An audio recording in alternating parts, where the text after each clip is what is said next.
What is going on, guys? Alex here, otherwise known as Clash with Style, and today we are back with Weekend Wars episode number 11. So if you haven't already, go and take a look at some of my other Weekend Wars. We have had some fantastic top tier clans on so far, and we are continuing with that. We have Warz Unlimited. Now this is an all-inclusive clan. If you would like to join, you can join at any town hall level as long as you are maxed for that town hall. And let me tell you, if we go and take a look right now at their war log, you will be able to see just how good this clan is. So we'll take a look at the war log here, jump over onto classic. 221 wins to 81 losses, and if you take a look through some of the percentages here, 97, 95, 99, 197, all of these are over 90. Really a fantastic attacking clan here. They've got a strong core of players which are in every war, and then they're happy for other people to sort of jump in and out as they please. And yeah, it's a nice little clan with a strong core of players. So if you're looking for an easygoing reliable war clan, this is definitely one that you can come and check out. But I'm going to stop blabbering and jump into some of these attacks here. We're going to start with the number 14 Raven going in on this one, opting to go with the mass hog raiders. And as you can see, this is indeed a Town Hall 8, but by no means a max Town Hall 8. We are going in at a Town Hall 7. Raven is indeed a Town Hall 7.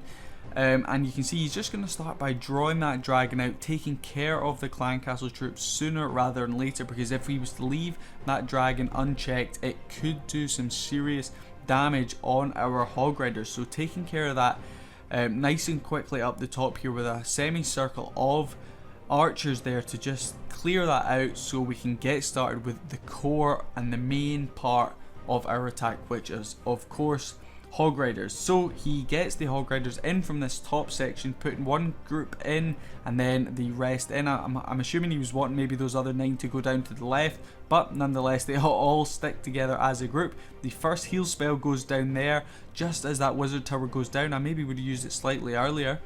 And we've got one core of hogs going into the center here, which he is going to opt to use that next heal spell on. He's got a group going down to this right hand side which are going to help just clear on through there. The wizard tower is luckily only drawn onto one of the hog riders, so the rest can push on through with the help of that rage spell there. And as that cannon, the last defense, goes down, we have the easy job of cleanup here. All we have to worry about is that Barb King up the top, but for the amount of hog riders we still have up, that should be no issue at all, really. And those archers are indeed going to take out that king at the top, so we don't even need our hog riders to come up and do that for us. And if we just speed up through the rest of this raid, you can see Raven picking up a very strong 3-star here against a town hall above him. So well done to Raven on that attack.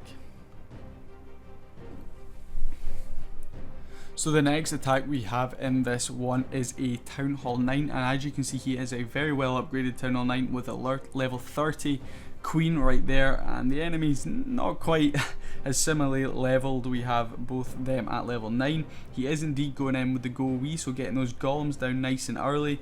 Queen in next. The E-drag comes out the CC, so a tough CC to deal with right there. He is going to get nice early deployment of those wizards, and witches then come down too. Clan Castle is bowlers and the king is in too. He is going to use a freeze spell there and a poison on the queen and E-dragon to take care of them nice and early on. That jump spell is opening up 3 compartments for us, which is fantastic. We can take care of the expo and then push further into the core of this base. We do have another jump spell which will be used, I'm assuming, to get access to the core and then out of the core as well. The king and queen unfortunately pushing up to this top section of the base, but that is because we haven't used that other jump spell quite yet. We have a huge group of witches going along this right hand side, creating some, I suppose, a funnel of some sorts.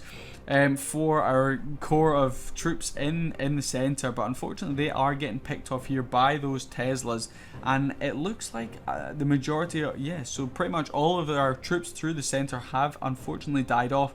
Those golems are gonna pick up some of the shots from the defenses to save hopefully some of our witches down this bottom section, but you can see unfortunately a lot of our troops have died off, and it looks like that queen up the top is going to be the MVP of this raid. We still have those golems in the center drawing the fire off of the expo and wizard towers, which is fantastic for us. The queen just surviving there, opting to use the ability on that expo, take care of that, unfortunately catching a giant bomb as soon as the ability was used. The queen is going to fall there, and at this point those golems are what is going to save us, as they are going to tank for our witches hopefully and allow these skeletons as well as the witches to push on through and take out the remainder of this base. But it certainly looks like it is going to be a tight one. The witches are getting picked off by that archer tower one by one, and those skeletons don't quite, they do. So one witch left down this bottom side. We have one witch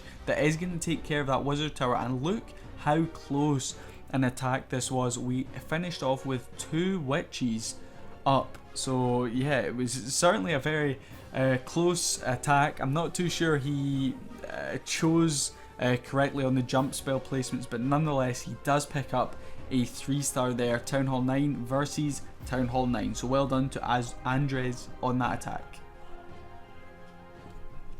And the next attack we are going to be looking at is from Awesome, who is the guy that initially I got found on Global and got chatting to him, and that is how I joined this clan, found out about this clan. So a big shout out to him. Again, going in with a very similar strategy to the previous one, this time opting to bring a few wall breakers, I'm assuming to maybe break in at the start. Not quite. He does use a jump spell which just catches that wall on that T-junction, which will allow us access into the base. And E-Drag again coming out, but hopefully those skellies should be able to take care of that. A double poison placement, not too sure on the thinking behind that, as the poison only obviously works one at a time. You can't really double use it, but the E-Drag is going to fall there too. Looks like wizards and witches. Unfortunately, a Springtrap catching 3 of our bowlers, and at this point we only have 1 heal spell left, which I'm assuming he will use on this core of troops down on this bottom side that is getting tanked for by these golems. And yes, it goes down there to keep those bowlers and witches up. Our queen is doing some work down on this bottom side, helping to keep these troops in through the center. Unfortunately, we have used our last jump spell on that section there, and our troops probably are going to stall on a wall here and get picked off one by one. But like I said, this queen is still running around this bottom section, a level 26 queen, helped on by 4 witches it looks like, and they are going to really push on through this base. Those troops in the core finally break through that wall, allowing the bowlers access to splash onto those Teslas as well as the witches to get some more skeletons in the mix.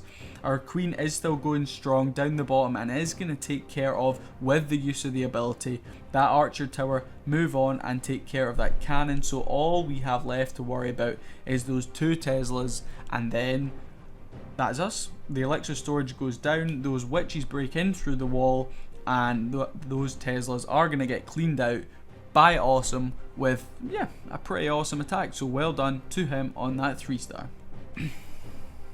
Balgriff is going to be the next attacker. We are going to take a look at our number 4 against the number 5, and he's going in for mass witches. So you can see getting some on either corner, getting those healers in to keep those witches up. But unfortunately the healers on this top side, if you can see here, they do get sucked in by that golem, and the golem is going to walk around to this right hand side as he didn't take into consideration that air sweeper. So we've lost one of our tanks, that golem, unfortunately, but this wall wrecker is going to be our main tank here, able to get into this core of the base. But unfortunately nothing has really followed it. You can see a lot of our troops have gone off to either side, but finally they are going to push in through to the core and deal with that E-Dragon, which is causing us a lot of issues. So the wall wrecker's still up, but it will pop reasonably soon. A rage spell used a little prematurely there, as the wall wrecker hasn't quite popped, so we might not get the best value, but it does fall there. The bowlers come out of the wall wrecker raged up. They do a huge amount of damage, and as you can see, the golem finally deciding to join the rest of the troops in the core of this base, really not doing anything. So that was 30 troop space pretty much wasted right there.